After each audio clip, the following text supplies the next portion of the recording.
عالیہ حمزہ صاحبہ کی طرف چلوں گی. عالیہ صاحبہ, آج حالات obviously جس حکومت نے حالات ٹھیک کرنے تھے, ان کے حالات یہ ہیں کہ آرمی چیف کو ان کے لیے جا کے جو ہے وہ معاملات ٹھیک کرنے پڑ رہے ہیں, اور یہ ماضی کی جو ہے وہ ایک آپ کو جو ہے یاد دہانی کرائی جاتی ہے, یا ہمیں ماضی کی یاد دہانی جو ہے وہ کرائی جانے کے مترادف ہے, بیکاز ماضی میں بھی اسی طرح آپ کے لیے بھی ماحول سازگار بنایا جاتا تھا, آپ جا کے پھر مذاکرات کیے کرتے تھے.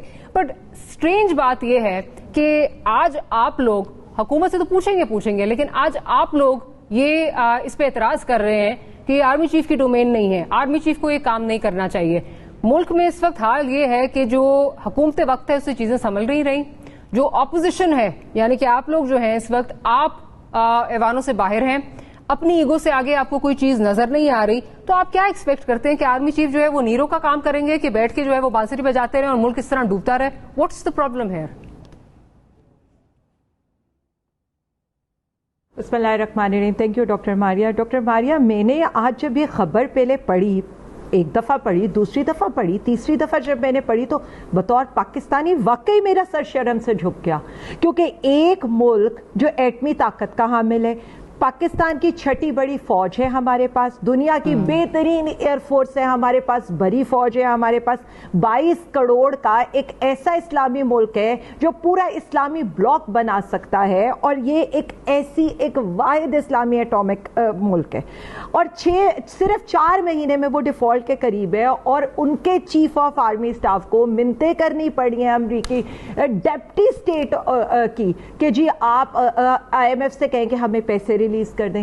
پہلے کیا ہوتا ہے, پہلے وہ محمد بن سلمان کے پاس جا کر ان کی منتیں کرتے ہیں کہ جی جو سرکاری فنڈ آپ نے دیا تھا سعودی فنڈ ذرا اس میں ایکسٹینشن دے دیں. پھر وہ چین کا دورہ کرتے ہیں, اگلے دن چین سے $2 ارب کا قرضہ آ جاتا ہے. اب امریکہ کی ڈپٹی سیکرٹری سے وہ فون پر بات کریں. میں پہلے تو یہ پوچھنا چاہ رہی ہوں کون سا کانسٹیٹیوشن ہے اور کون سے کانسٹیٹیوشن کے پروویژن ہے کہ چیف آف آرمی اسٹاف نے کیا فورن جو ہے منسٹر کا اوتھ لے لیا ہے, یا انہوں نے فائنانس منسٹر کا اوتھ لے لیا ہے, جو یہ سارے کام ان کو کرنے پڑ گئے ہیں. اب آپ نے بات کی تھی جی ہمارے ادھر کیا ہوا تھا اور اب کیا ہو رہا ہے. ہمارے بارے میں تو کہا گیا تھا ہم تو بہت ناتجربہ کار تھے, ہمیں تو کسی چیز کا تجربہ نہیں تھا, ہماری تو بے ساکیاں تھیں.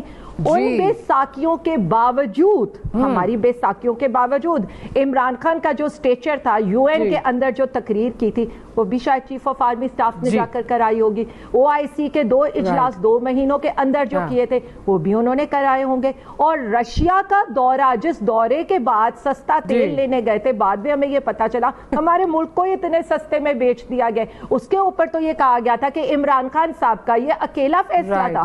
تو آج یہ ساری باتیں ہمیں کیوں سنائی جا رہی ہیں؟ اور پھر انہوں نے تو کہا تھا ووٹ کو عزت دیں گے, آج یہ بوٹ کو عزت دینے پر آگے.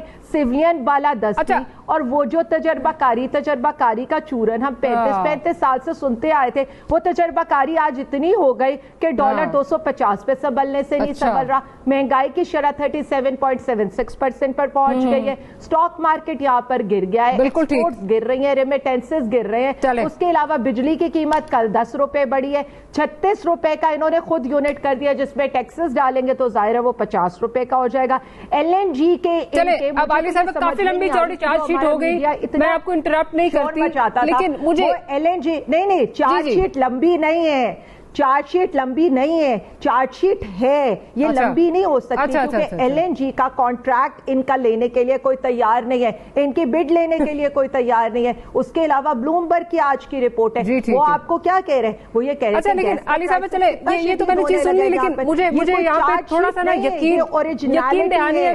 اچھا چلے میں تھوڑی یاد دہانی اگر آپ کو کراؤں, یو اے ای اور سعودی عربیہ آپ جب شروع میں آئے تھے تو کون گیا تھا؟ کیا آپ اس وقت لگتا ہے کہ you're killing 2 birds with 1 stone, کہ ایک ساتھ آپ جو ہے وہ اسٹیبلشمنٹ کو بھی جو ہے وہ اپنا سکور سیٹل کر رہے ہیں, اور ساتھ ہی ساتھ آپ پی ایم ایل این کے ساتھ بھی یا پی ڈی ایم کے ساتھ بھی کر رہے ہیں.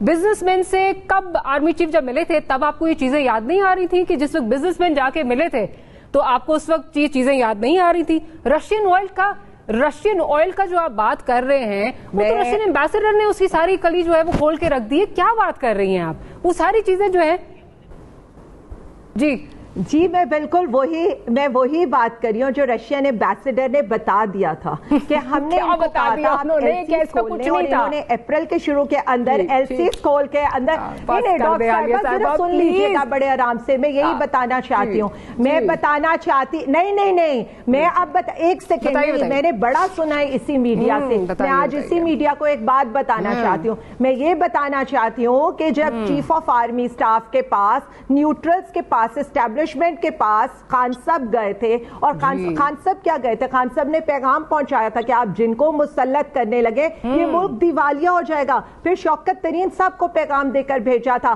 تو تب تو کسی نے نہیں مانا تھا کہ 6% کی گروتھ ہو رہی ہے, $32 بلین. اچھا آپ اپنی مرضی سے پیک اینڈ چوز کر رہی ہیں. آپ نے میرا سعودی عربیہ کا اور جو یو اے ای کا دورہ ہے جو آپ کے ساتھ ماحول سازگار بنانے گئے تھے اس کو آپ بھول گئی ہیں. بزنس کمیونٹی کیوں مل رہی تھی آپ کے دور میں, آرمی چیف سے پرائم منسٹر اس طرح نہیں مل رہے تھے, کیا بات کر رہے ہیں؟ میں نے تو آپ کو کہا, آپ نے میری بات نہیں سنی, آپ نے میری بات نہیں سنی, میں پوری بات سنی. آپ نے جو بات کی میں نے اسی بات کا جواب دیا. میں نے کہا ہمارے بارے میں تو یہ کہا جاتا تھا ہم تو نا تجربہ کار ہیں, ہماری تو یہ بے ساکیاں تھی, آپ تو ہمیں ہٹا کر تجربہ کاروں کو لے کر آئے. یعنی نا تجربہ کاری اور کانسٹیٹیوشن کا جو آپ پارٹ پڑھا رہے ہیں یہ بڑا انٹرسٹنگ ہے. آج آپ اسی فوج کو کرٹیسائز کر رہے ہیں, اسی سپہ سالار کو کرٹیسائز کر رہے ہیں, اس نے آپ کو بیل آؤٹ کیا ہے ٹائم اینڈ ٹائم اگین. نا آپ کہتے ہیں کہ وہ نیرو کا کام کریں, وہ بیٹھ کے بانسری بجاتے رہے جب ملک دیوالیہ ہوتا رہا. بھی تھے, ہمیں بے ساکیوں کی ضرورت بھی نہیں تھی. میں یہی تو پھر کیوں آرمی چیف آپ کے لیے جا کے ماحول سازگار بنا رہے تھے, کیوں یو اے ای سعودی عربیہ جا رہے تھے, کیوں وہ آپ کے لیے جا کے جو ہے وہ بزنس مین سے مل رہے تھے؟ آپ نے کہہ آپ 3 دفعہ ایک بات کر چکی ہیں, آپ مجھے کیونکہ آپ اس کے آ ہی نہیں رہی نا, آپ تو کہہ رہی ہیں کہ ہماری آپ تو آ ہی نہیں رہی, آپ نا تجربہ کاری کو ایکویٹ کر رہی ہیں. میں آ رہی ہوں اسی کے بارے میں. نہیں, میں یہ بات بتانا چاہ رہی ہوں, انہی نیوٹرلز کو ہم بتانے گئے تھے کہ یہ ملک دیوالیہ ہو جائے گا جب آپ ان کو مسلط اور بزنس مین سے وہ کیوں مل رہے تھے. چلیں چھوڑیں عالی صاحبہ, کیوں آیا جا رہے ہیں دیکھنے والے جو ہے نا اس وقت سمجھ رہے ہیں, اور اللہ کا شکر ہے, آپ ہیرو اللہ کا شکر ہے ہونا شروع ہو جائے, 2 چیزیں ٹھیک نہیں ہو سکتی. نہیں, اللہ کا شکر ہے اس وقت ملک دیوالیہ نہیں ہو رہا, 1 مہینے کے اندر کہا جا رہا ہے چیزیں جو ہے وہ ٹھیک ہو جائیں گی.